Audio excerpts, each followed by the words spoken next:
കൊച്ചി വാർത്താ ചാനലിലേക്ക് സ്വാഗതം. ഹേമ കമ്മിറ്റി റിപ്പോർട്ട് പുറത്തുവന്നതിനെ തുടർന്ന് നിരവധി നടികളാണ് ആരോപണവുമായി രംഗത്ത് വന്നുകൊണ്ടിരിക്കുന്നത്. നടനും MLAയുമായ മുകേഷിനെതിരെയും ആരോപണം ഉയർന്നിരുന്നു. ഇതോടെ മുകേഷിനെതിരെ പ്രതിപക്ഷം രംഗത്ത് വന്നിരുന്നു.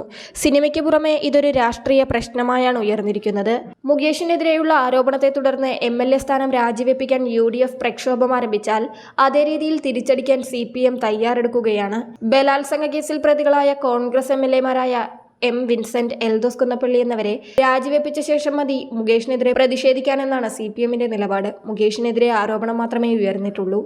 അന്വേഷിച്ച് കുറ്റപത്രം നൽകിയ കേസിലെ മുഖ്യ പ്രതികളാണ് വിൻസെന്റും എൽദോസും. യുവതിയുടെ പരാതിയെ തുടർന്ന് പോലീസ് അറസ്റ്റ് ചെയ്ത് ദിവസങ്ങളോളം ജയിലിൽ കിടന്ന വ്യക്തി കൂടിയാണ് വിൻസെന്റ്. എൽദോസ് കുന്നപ്പള്ളിക്കെതിരെ ബലാത്സംഗ കൊലപാതക ശ്രമ കേസുണ്ട്. ഒന്നിലേറെ തവണ ബലാത്സംഗം ചെയ്തുവെന്നും പരാതിപ്പെടുമെന്നായപ്പോൾ കോവളത്ത് വെച്ച് കൊല്ലാൻ ശ്രമിച്ചെന്നുമുള്ള കുറ്റങ്ങൾ ചുമത്തി MLAക്കെതിരെ പോലീസ് കുറ്റപത്രം വരെ സമർപ്പിച്ചിട്ടും കോൺഗ്രസ് നടപടിയെടുത്തില്ല.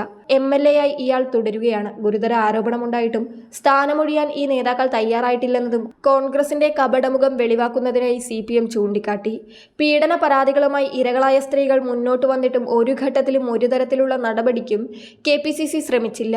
എൽദോസ് കുന്നപ്പള്ളി MLA ഒളിവിൽ പോയപ്പോൾ എവിടെയെന്ന് തങ്ങൾക്കറിയില്ലെന്ന് വാർത്താ സമ്മേളനം നടത്തി പറഞ്ഞവരാണ് പ്രതിപക്ഷ നേതാവ് VD സതീശനും KPCC പ്രസിഡന്റ് K. സുധാകരനും. സോളാർ ആരോപണത്തിൽ കോൺഗ്രസിലെ പല MLAമാരും MP മാരും കുടുങ്ങിയെങ്കിലും അന്നും ആരും രാജിവെച്ച ചരിത്രമില്ല.